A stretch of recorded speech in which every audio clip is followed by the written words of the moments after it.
ભારતીય cricket team T20 world cup match જીતી જતા વડોદરા શહેરમાં તિરંગા સાથે વિજય ઉત્સવ મનાવાયો હતો. શહેરના 4 દરવાજા વિસ્તારમાં આના લીધે ચક્કાજામના દ્રશ્યો પણ જોવા મળ્યા હતા. વેસ્ટ ઇન્ડિઝમાં સાઉથ આફ્રિકા સામે રમાયેલી T20 વર્લ્ડ કપની ફાઇનલ મેચમાં ભારે રસાકસી બાદ ભારતીય ક્રિકેટ ટીમ જીતતા શહેરભરમાં મધરાત્રે દિવાળીનો માહોલ સર્જાયો હતો. Local boy Hardik Pandya hero of the day બન્યો હતો, જેણે 3 ઓવરમાં 20 રન આપી મહત્વની 3 વિકેટ ઝડપી હતી.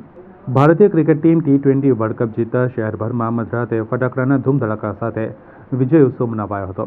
શહેરના માંડવી સહિત કેટલાક વિસ્તારમાં યુવાધને તિરંગા સાથે વિજય રેલી કાઢી એકબીજાને મીઠાઈ ખવડાવી મોઢું મીઠું કરાવ્યું હતું અને આનંદ ઉલ્લાસના ઓજ સાથે સમગ્ર શહેરમાં T20 વર્લ્ડ કપ જીતનો જશ્ન મધરાત બાદ પણ જારી રહ્યો હતો. લોકલ બોય હાર્દિકે સાઉથ આફ્રિકાના વિકેટકીપર ક્લાસનની વિકેટ લેતા જીતના જશ્નનો માહોલ શરૂ થઈ ગયો હતો. ભારતીય ક્રિકેટ ટીમ ભારે રસાકસી બાદ જીતતા શહેરભરમાં ભારત માતા કી જયના નાદ સાથે હાથમાં તિરંગો લઈને યુવાધને વિજય ઉત્સવ મનાવ્યો હતો. ખાસ કરીને 4 દરવાજા વિસ્તારમાં એટલી બધી ભીડ જામી હતી કે મધરાત્રે ચક્કાજામની સ્થિતિ સર્જાઈ ગઈ હતી. શહેરીજનોએ ભારતની જીત માટે હનુમાન ચાલીસા પણ કરી હતી.